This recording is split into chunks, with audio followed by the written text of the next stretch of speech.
I am in conversation with Darren at Chase Media. Robin, how are you? I am doing great, Darren. I'm doing great. I know it's late with you, but, never too late. Listen, it's never too late to rock and roll, Robin. So, never too late. Never too late. So, how's life treating you at the moment? How are you getting on? New album's out next week. Posted the review today on the website. Get it out there. Obviously you said, can you leave it to next year? I'm like, no. Yeah. I like to tell everybody that, what can you say about this year except the worst movie you've ever watched, whoever submitted the script, Yeah. Wanted us to have a shit time. I know, right? And it was kind of crazy because my last, as you know about the Vegas show, right in the Rock Vault, my last show at Rock Vault was March 4th of 2020. It's incredible, isn't it? Right, and we didn't see this coming. We did not see this coming, no. and ironically, March 4th was a Wednesday, and I had tickets ready to fly to Japan on the 6th because we had sold out shows with Shankerfest and then back into the UK, into the rest of Europe. And as we know, that never took place. It was rescheduled and that didn't take place. And here we are more than a year later. And I'm seeing dates posted and mostly for the end of the year, October, November, December, blah, blah. Yeah. So it looks like they will take place, we just can't go on like this. No, let's hope so, Robin. Right. I think I saw a post tonight about you with Schenker and Doro. Is that right? Schenker will tour with Doro as the opener. I will not be on that tour. This is really the Immortal tour with Ronnie Romero. I don't even know if Ralph Shepard is going out with him, or Michael Voss. If it's just Ronnie, this is the Immortal tour. It's Michael Schenker Group. It's his 50th anniversary. I know you didn't ask the question, but will there be more Michael Schenker Fest? I don't know. I'm going to make a wild assumption that because he didn't call it Michael Schenker Fest, he leaves the door open. Yeah. In the event of, but Gary won't be out there. Graham Bonnet won't be out there. Doogie, I'm assuming, will not be out there. Yeah. This will be the Michael Schenker Group, his 50th celebration. Yeah. I suppose you could say, how can you celebrate 50 years of Michael Schenker? Yeah. If some of the original guys are not there, but that's his decision. Hey, listen, that's up to him. That's up to him. Yeah. You're doing incredibly well on your own. Well, as you know, we released Black Swan on February 14th, 2020. We came out the gate like nobody's business. Everybody seemed to really like it. Videos got well received. The album was very well received. A lot of the blogs, a lot of the radio shows, a lot of the rock shows actually put us up as album of the year, all of that sort of stuff. And then bam, in comes our good friend COV.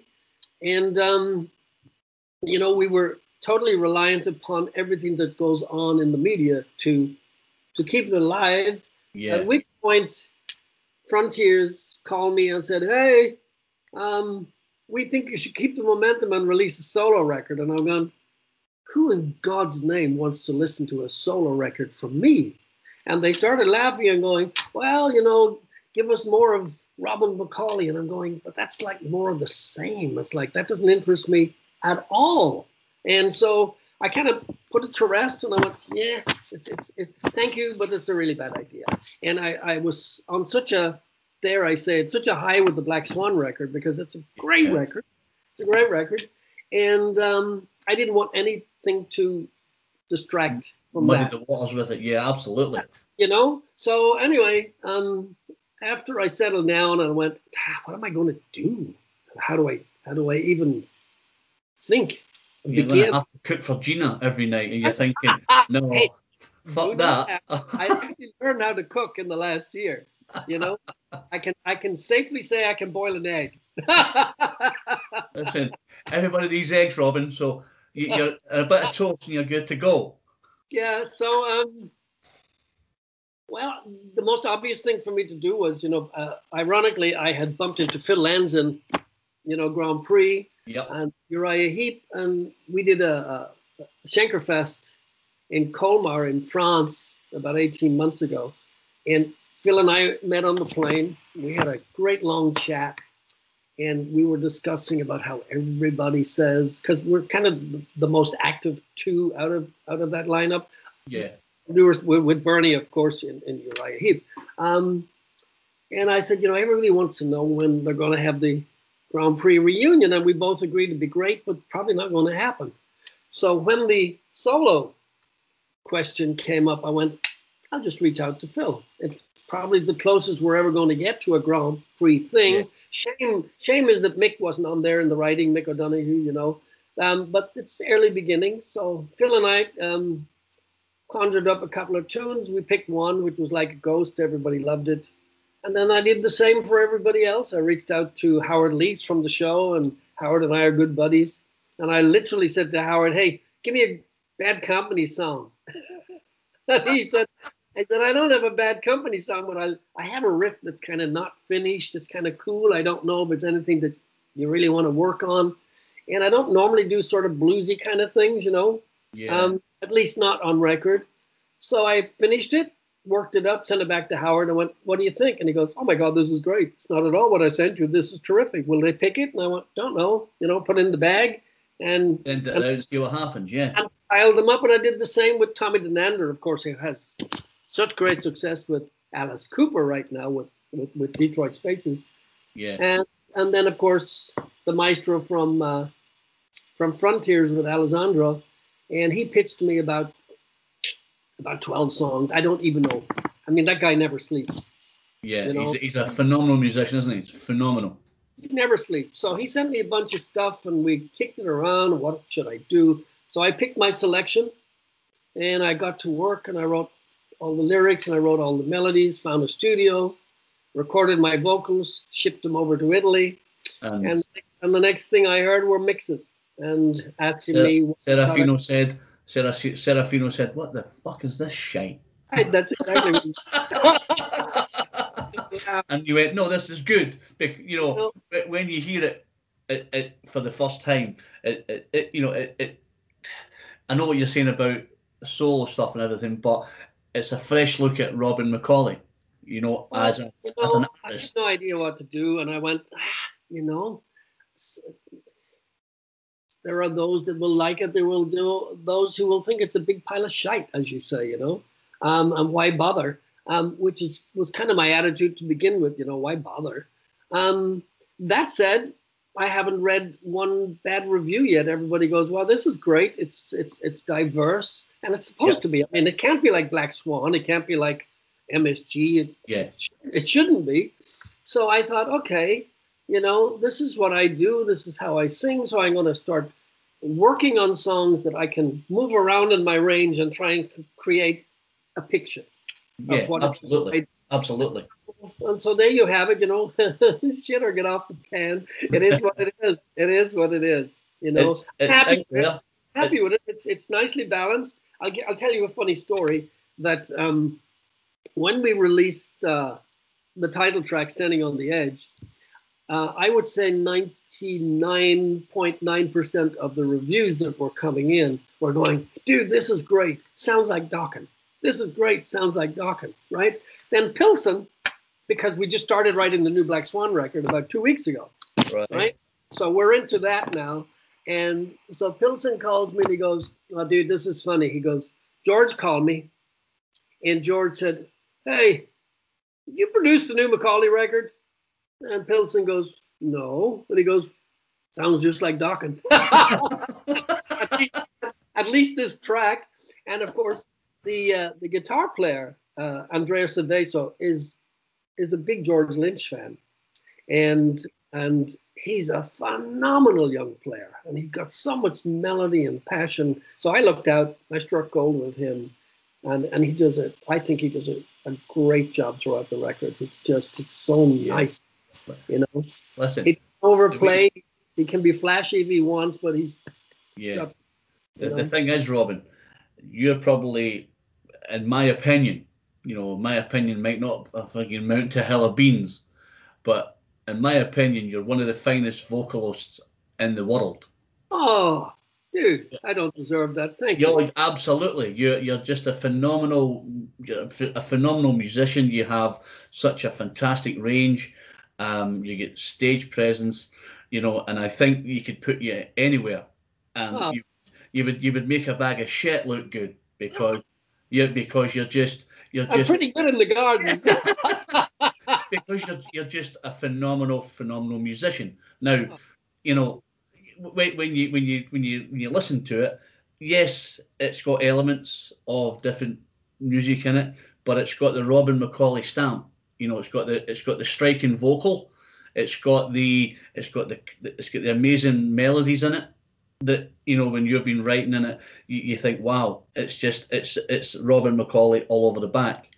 Now that was leading to my next question. I was going to ask you about the Black Swan 2 coming out, but obviously you beat me to the punch, because when you were saying what am I going to do, I'm sitting around the house. But I guess the success of Black Swan, was inevitable that you were going to do a follow up, right? Yeah, Jeff. Jeff just also together with George and Robert Mason singing. They just released the End Machine, so it's all kind of sitting. We were having some fun because I had a single come out. They had their single the next day. Then they heard the single the day before my next one, and then their record comes out. Thankfully, before mine. So you can gauge how good it is. Sneak up behind and goose it. So that rapport was going on, and then Jeff called me and he goes, "Reb's coming into town, and we're going to start the next Black Swan." And I went, "Yay!" So they really got into the woodshed and started chopping up the wood, and I have 6 songs in front of me that I'm working on already. Fantastic. So they came in and seriously meant business, and there's some awesome stuff on there. It's like scaring the crap out of me because I'm going, I can't fuck this up. Well, my favorite track on the Black Swan album is The Rock That Rolled Away. The guitar is just incredible. The vocals are just out of this world, and that way when you pick it, you get an album. What I tend to do is I'm a bit of an alky, I pour a glass of red and I play it through once, and then I start to review it while I'm swallowing the wine, and that way when a song gets stuck in your head and you think, wow, that's just a phenomenal piece of music, and that's my favorite track on the album, so you're obviously then thinking the next album better be how do you talk about it? Or we'll be coming looking for you if it's shit. It's often and it happens so many times that and maybe it's because I know when we worked on Black Swan, we didn't sit down and start drawing up a blueprint and going, okay, this has to be like this. It's like I remember when we first went into the studio, and I might have told you this already, and I said to Jeff, what did they want here? And he goes, how Frontiers are? They want a classic rock record. I went, okay. And that was the beginning and end of the conversation. It just came out, and we didn't think, okay, this is too punky, this is too metal, we just threw it. We went, forget it, that's what they want, this is what we're doing, and no belligerence attached to it, just no, let's get inside it, man, make this work, dude. Nothing like that. So what I'm trying to say is sometimes if you overthink, it's going to sound forced, it's going to be a little little tinny and a little, absolutely. So we didn't, and I don't want that to happen next time in either, because you think, oh shoot, how are we going to make it better? It's like once you start thinking like that, so you're already in a hole. Yeah, You know, just gotta get in just there, just get in do there, it. get the vocals down, get the melodies done, and think, yeah, this sounds just what it sounds like, and It's not just go, let's please. start tweaking it, because you don't, No, you don't want to tweak it, no, it's like start cooking dinner, and you're not a cook. Let me try some of this, and yes, just throw Yeah, it in there. And if it tastes good, yeah, and if it doesn't, everybody then you go, let's eat it. scrap it, and do it again. But that's great news about Black Swan second record, but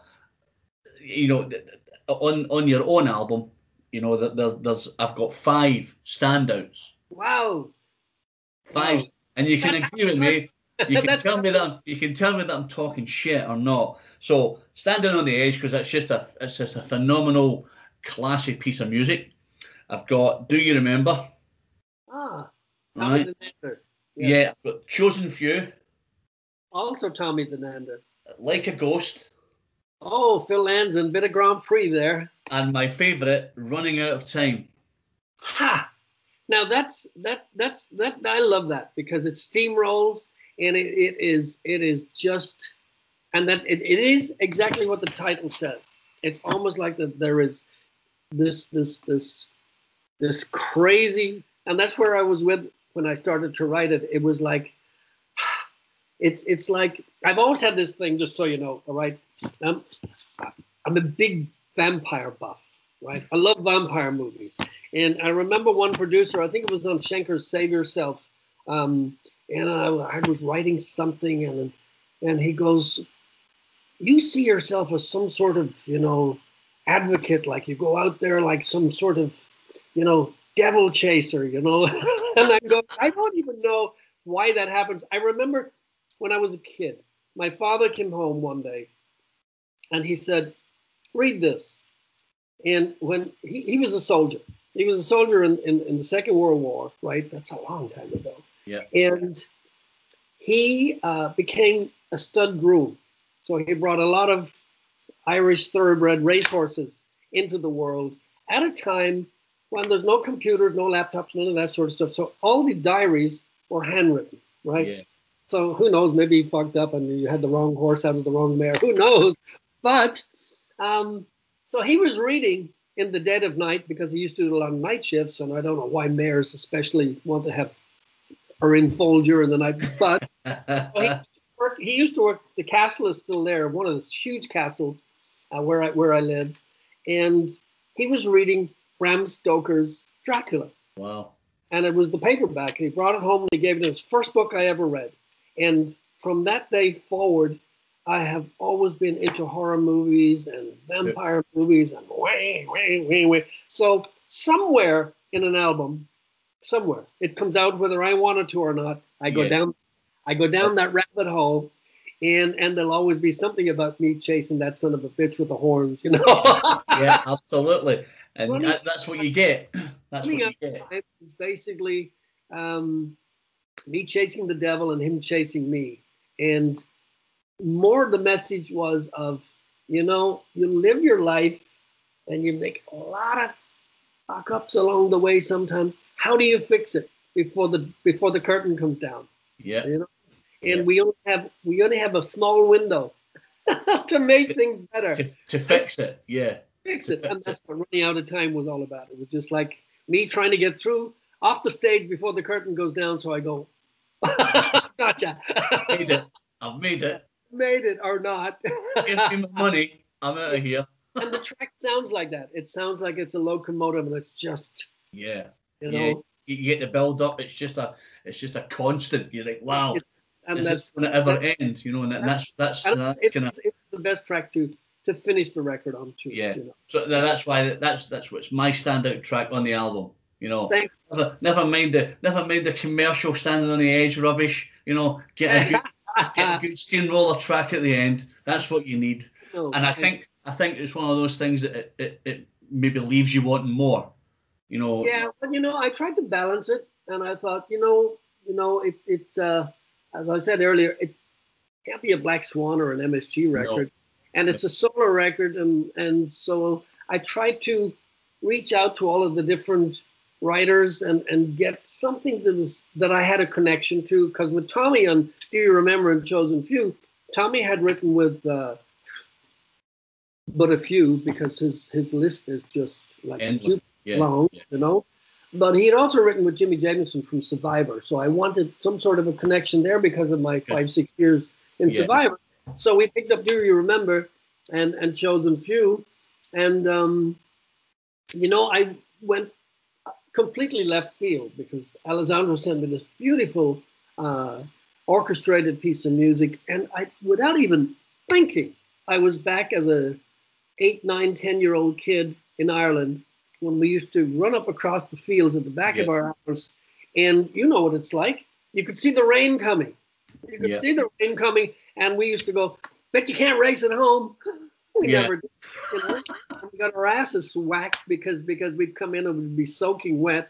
But that's where that little track Runaway came, and I went, there's something about this that's kind of movie soundtracky for me, and I just that.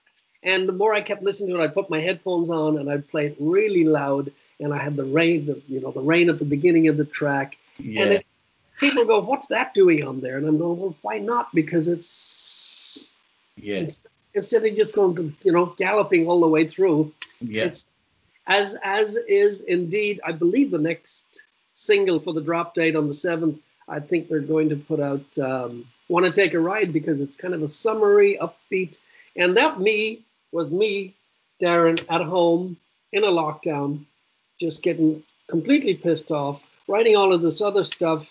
And then I went, I need to get out of here. We're 40 minutes from the beach, thankfully. Yeah. And I went, I got to get out of here. So I came up with this whole thing.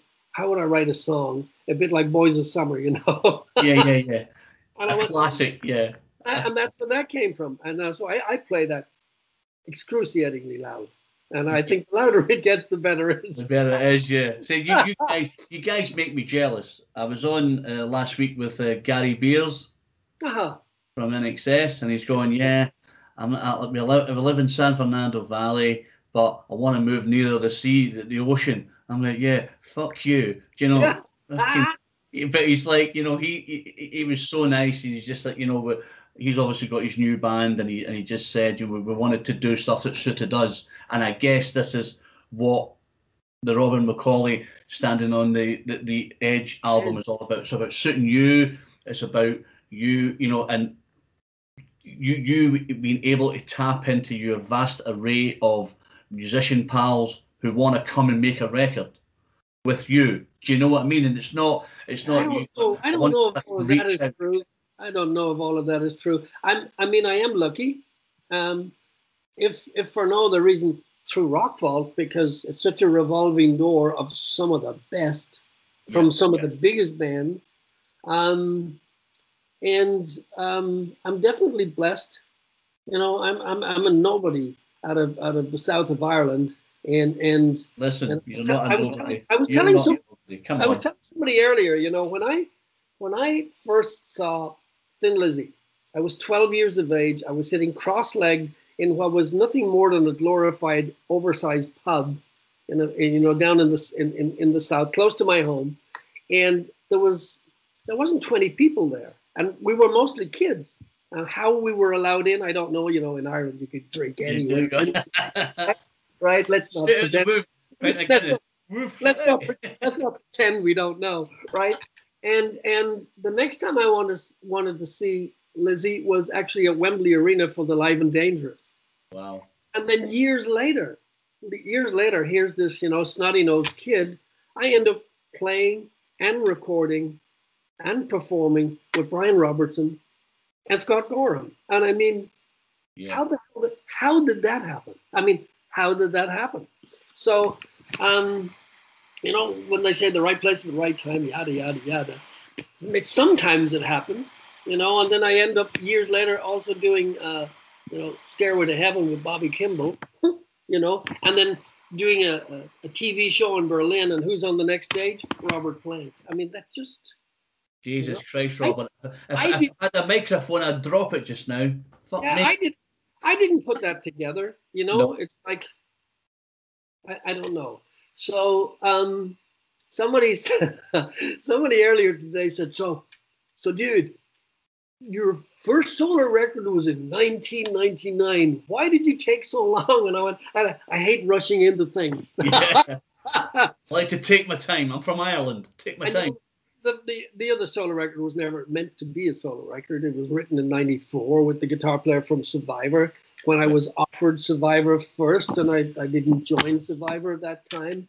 And then Seattle grunge and alternative came out. Nobody wanted, we couldn't give that record away. And it sat on a shelf for 6 years until a Japanese company picked it up. And then the guys said, just put it out as a solo record. And that really was all there was to it. There was no pomp, no sermon. It came out only a Japanese release. Yeah. And so technically speaking, I like to think that this really is the solo record. It's your solo record, yeah. And my voice is better than it was. I wish I could re-record the Grand Prix stuff and even re-record some of the Schenker stuff, because I feel much more like this is who I am. This is who I wanted to be then. Yeah. But you know, you live and you grow and blah blah blah. I think you have life choices, and you have paths you go down and paths you don't want to go down. But I guess, like, for yourself, I guess time to a certain extent stands still, because your voice sounds as good, if not better, than it ever has. You know. No, I tell Gina, I say, I'm not sure I'm supposed to be able to sing at this age. You know, and she will come back and she goes, you know, we've been together 30 years and I don't think I've ever heard you say anything different. You're always going, that's it, I'm done. This is the year, I'm finished. So she goes, from as long as I've known you, which is 30 years, you actually finished 30 years ago. So this is just, you know, an added bonus.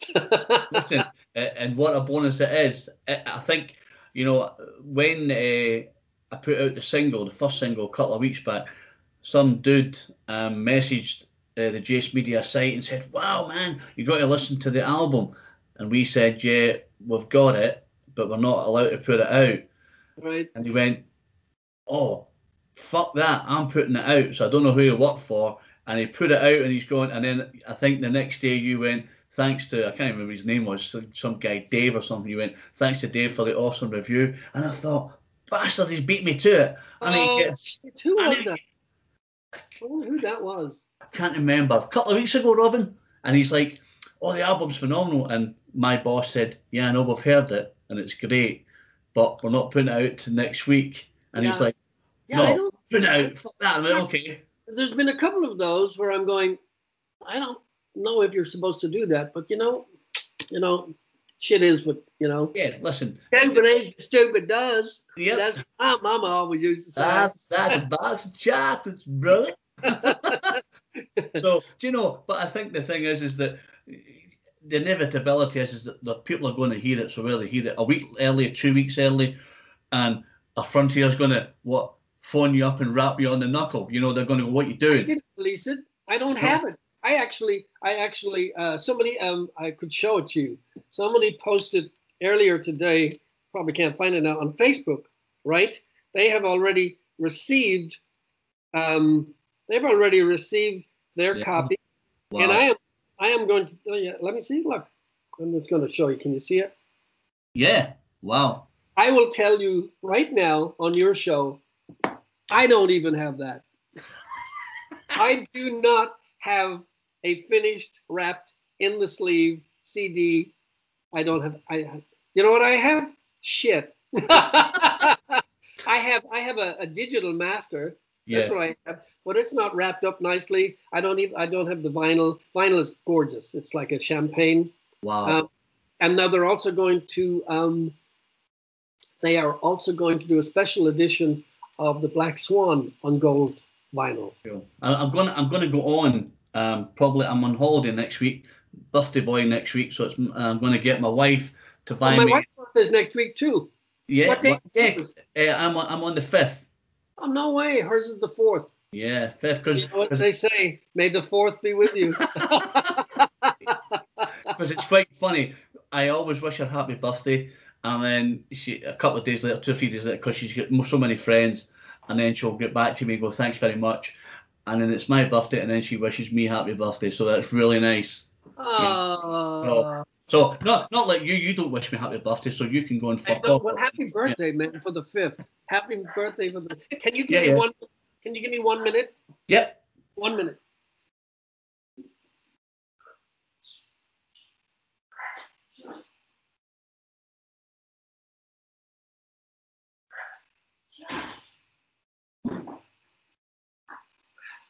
Sorry about that. No I problem. thought somebody sent me a birthday gift just for you. No, but it's not. was that the man from Amazon saying, "Here's your present"? Yeah. This is Darren, will you? Yeah. Yeah. One of them. So happy birthday. Thank you. What's the plans for Robin or Black Swan? Are you going to tour when it's safe to do so? Are you going to wait? The $1 million question. What I would love to happen, which I think would make a lot of sense. Everything will eventually get back to normal. Will normal be the same as the normal that we remember? I keep telling people, at least in the now, I can imagine that promoters will be under the microscope when they book bands, because will they have all the protocols in place? Will they have this? Will they have waivers that you need to sign? I can't be responsible if in the event of. Will the artist do the same thing? Well, should my artist go out and perform in your club or at your venue and something happens, it's kind of like that anyway, but now you have to add this other thing on top of it. So let's put that to one side. I would love that Black Swan could play some festivals. I think it would be ideal for the band as opposed to just going out on tour. A tour, yeah. Because I think it would be the great way to open the gate. It's Jeff's told me that he's going to be pretty busy, I think, from July for the rest of the year with Foreigner. I know Reb's just been writing a new Winger record, so they'll put that out. I think Winger, I saw yesterday some festivals. I think they may do M3 Rock or something coming up soon, but they're on the billing. And then I don't know where Whitesnake is at this point. So when I get those pair of dudes, fucking up the rest of my year. Absolutely. because it's like going, I'm available. Oh, I'm not. He's available. Oh, he's not. So when all the chips fall in the same place and we can make a schedule, I would love to think that we could play some festivals. You'd be better choosing some better musicians because the rest of them are shit because they don't want to go out with you. What's all that about? I would like that to happen. The same if there's an opportunity. I had opportunities last week in Madrid. A couple of promoters wanted to take me down there, but there's so much has to fall in place. Yeah, absolutely. And I wouldn't want to go out and just. I couldn't go out and just play this album front to end. You'd have to add other stuff to it where people are more familiar. So there's a lot of parameters that need to be discussed and put in place. But ultimately, yes, of course, that's what we're chomping at the bit to do. That's the end product. Yeah. Well, I'm going to go on. I'm going to order my Black Swan shirt. So look out for my name. Look out for my greens coming, and then I'll hopefully get it in a couple of weeks, depending on mailing and stuff like that. Right. And I'll wear it. I'll post it on the website and everything. And I was talking to this dude last week, and he sent me a shirt. Fucking don't know why I'm wearing it, but there you go. And then and it's always good with the world, But listen, I don't want to take up too much of your time. I've been chatting for fucking ages. Time to go to bed. I'm up at 5 tomorrow for work. You'll be just chilling out today, waiting for Gina coming back. Actually, I get up. She's up at 5 every morning, and I get up with her because She has a very busy. I like the early morning anyway. Yeah, I'm the same. I love it. I love it. Yeah. Now, listen, the album is out next week. People that I've spoken to who may have got copies or whatever have said it's a phenomenal record. You can be very proud of it. Next time you see Alessandro, tell him I said hi. I was talking to a musician of his a few weeks back, Issa Oversveen, a couple of weeks back. Did an interview with her, and I'm thinking, fuck me, he's everywhere. You know, everywhere. Everywhere. Yeah, I'm beginning to think he's Santa Claus. He's everywhere. So hell, man, he must have a clone. Yeah, but listen. The album is phenomenal. You've got my standout tracks. You've got my favourite track. So you can tell people, Darren from Glasgow says that Running Out of Time is the best track on the album. Awesome. And they tell me I'm talking shit. But there you go. But this is Darren from Jace Media. We are in conversation with the phenomenal vocal powerhouse, Robin McAuley. Saying thank you very much for your time, Robin. It's been an absolute pleasure. Honored. Thank you so much, Darren. Thank you. I will email you and let you know, and we can post it. It goes to America, it goes to Australia, it goes to Europe, and everybody will get to know the real Robin McAuley. Thank you. You're very kind, and good night to your wife. It's a good night from me and good night from him. Yeah. Robin, an absolute pleasure. Take care. I hope to see you hopefully on the road somewhere soon. God bless. Thank you. Take care, buddy. Take care. Thank you.